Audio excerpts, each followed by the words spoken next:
This second video is about singing in key.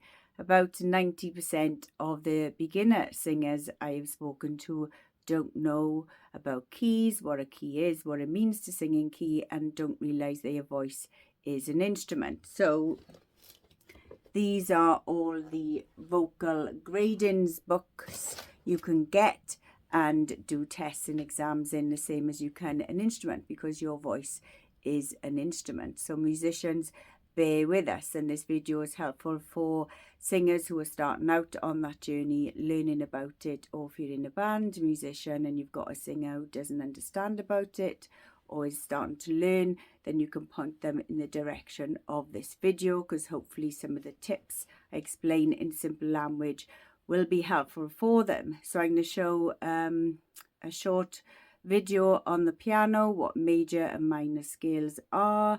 We're going to be mainly using the C major scale, middle C, because it is easier. We look at arpeggios, major thirds, melismas, slides, vocal riffs, and I mentioned pentatonic and the blues scales as well. So this is really, really simple, basic run through to give you some foundation. What you can do then is to look up your favourite song, find out the key of that, have a look on the internet what notes make up that key, and have a go at singing it with the correct notes on a piano. If you don't have a piano, you can download piano apps, instrument apps, etc. So you can match the notes to that, what you should be singing in a key. So as I say, hopefully this is helpful for somebody.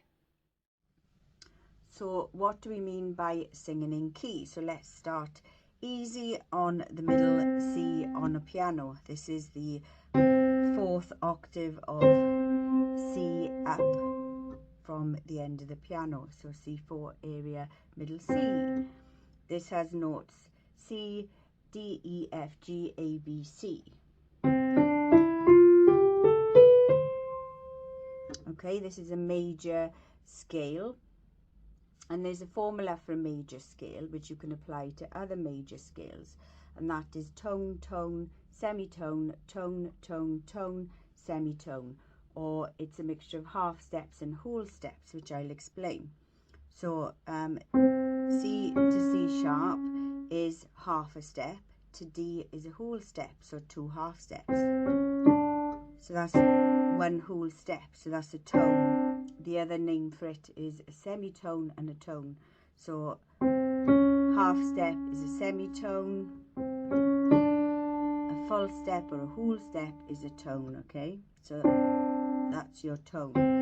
Tone, another tone, so you've got 2 half steps. Then you've got a semitone. You notice there's no black key here, so you're only going half a step over, so that's your semitone.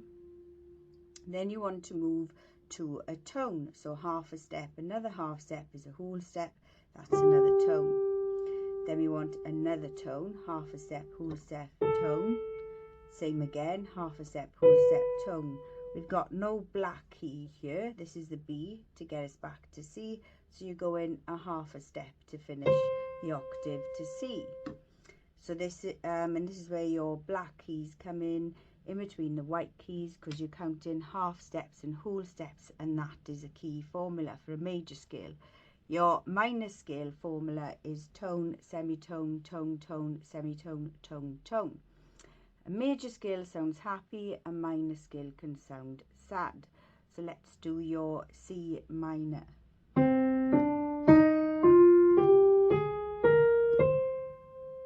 Okay, so that was C, D, E flat, F, G, A flat, B flat, C.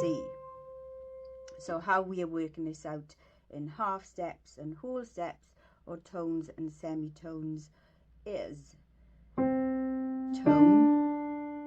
semitone, tone. So we want half step is a whole tone. We want another tone. Then we want a half step, so this is A flat, this is A, we're going down from A, so it's a flat. This is your G. Flats, this can be a sharp as well, a G sharp, but in this instance we are going a tone, so we are going, half a tone. So it's an A flat, then a tone to B flat, then a tone to C. Okay? So it's knowing where the semitone is and the tones in the major and minor scale. Start with C major because it's easy. The sixth note of a major scale indicates its relative key on the minor scale. So C major's relative minor key then, which are the sadder sounding keys, is A minor. What that means is they are made up of the same notes but in a different order. They'll have the same amount of flats and sharps. Okay, so A minor is made up of A, B, C, D, E, F, G, A. Okay, so there's no flats, no sharps, and its relative key then is C major. So it's really simple explanation of major and minor keys. The things to know for singing is if you're doing backing vocals, you should be a major third apart. Okay, so that's your third, C to E. So if I'm singing this note, you should be singing this note if you're going above me. Okay, and you've got the third, the fifth, which is like an arpeggio, a broken chord, making up a chord. Because, for instance, if you were singing this and I sang this note together, they're not going to sound great. Okay, so see the difference? This is why there are scales, etc., so that we sound harmonious and in tune. If someone says you're singing flat, you've just gone down a semitone or a tone. So you may have hit the note there instead of here. If they're saying you're too sharp, you could have gone to here instead of here. Okay? So that's important to understand. We are human and we are going to make mistakes, so we're going to get tired, etc. But I found it's better if you make a mistake up than it is to go down. It's more noticeable if you're flat than if you're slightly sharp on a note. Other scales which are handy to be aware of, which guitarists use, are the pentatonic and blues scale. The pentatonic scale only uses 5 notes per octave, which is the first, the second, the third, and the fifth and the sixth. Okay. With the blues scale, it's a pentatonic plus a chromatic note, and the minor scales are popular. So a blues minor scale, C, E flat, F, should be G flat, but F sharp, G, B flat. Okay. So there's loads to learn about music theory, but keep it simple, starting off and just have an awareness of major minor scales and keys. A couple more things then for singers to be aware of is melismas, which is a single syllable so a single word or text, and you move in between different notes in succession. So okay, so that could be termed a melisma. Okay.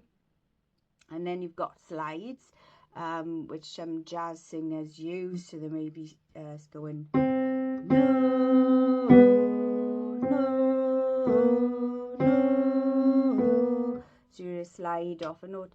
No, that's a vocal slide, and you can slide up or slide down. Okay, vocal riffs, they are quite exciting to do. You can do a melody, you can freestyle, ascending, descending. They tend to be quite fast. Listen to Christina Aguilera sing, and she incorporates it well into her songs, and that could be a tricky part. You can learn a really good vocal riff and it won't fit in a song. But do practice them, because you never know when they might come in handy. What do I mean by a riff? So you're doing a melodic pattern with over a series of notes, etc., ascending and descending. So an example would be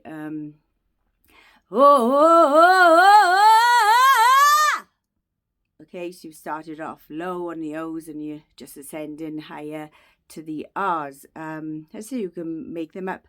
Oh,